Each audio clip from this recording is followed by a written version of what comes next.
सितंबर 4। हमारे प्रतिदिन की रोटी मिनिस्ट्रीज की ओर से आप सभी सुनने वालों को नमस्कार। आज के हमारे संदेश का शीर्षक है असीम करुणा, आर्थर जैक्सन की ओर से। आज के पवित्र शास्त्र का भाग है यिर्मयाह 52:31 से लेके 34 तक।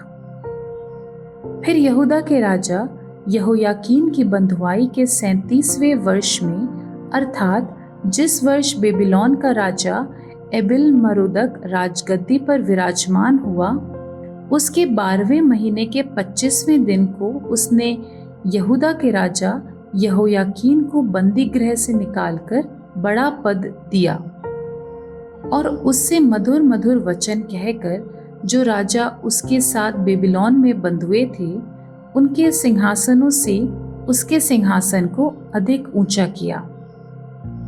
उसके बंदीगृह के वस्त्र बदल दिए और वो जीवन भर नित्य राजा के सम्मुख भोजन करता रहा। और प्रतिदिन के खर्च के लिए बेबीलोन के राजा के यहाँ से उसको नित्य कुछ मिलने का प्रबंध हुआ। ये प्रबंध उसकी मृत्यु के दिन तक उसके जीवन भर लगातार बना रहा। मुख्य वचन तीतुस 3 अध्याय 4 और 5। पर जब हमारे उद्धारकर्ता परमेश्वर की कृपा और मनुष्यों पर उसका प्रेम प्रकट हुआ, तो उसने हमारा उद्धार किया, और ये धर्म के कामों के कारण नहीं जो हमने आप किए, पर अपनी दया के अनुसार नए जन्म के स्थान और पवित्र आत्मा के हमें नया बनाने के द्वारा हुआ।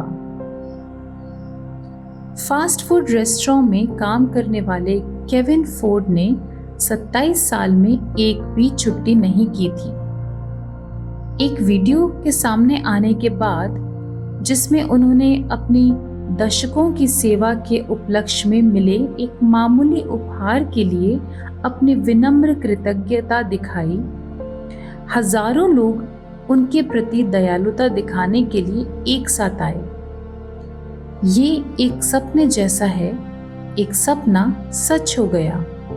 उन्होंने कहा, जब एक धन जुटाने के प्रयास ने एक सप्ताह से भी कम समय में $2.5 लाख जुटाए।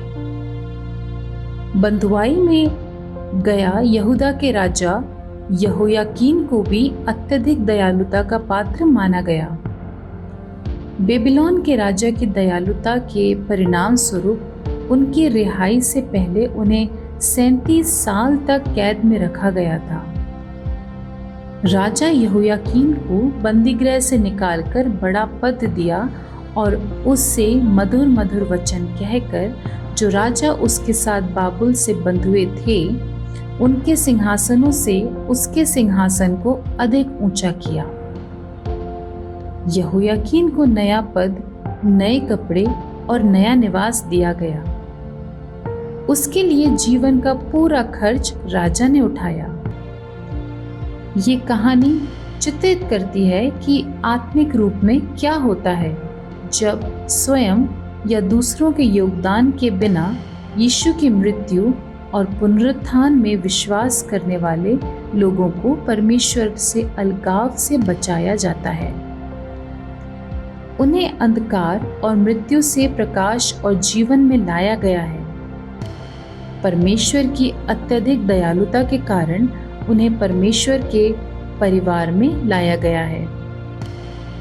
मानवीय करुणा के किन कार्यों ने आपको परमेश्वर की भलाई की याद दिलाई है?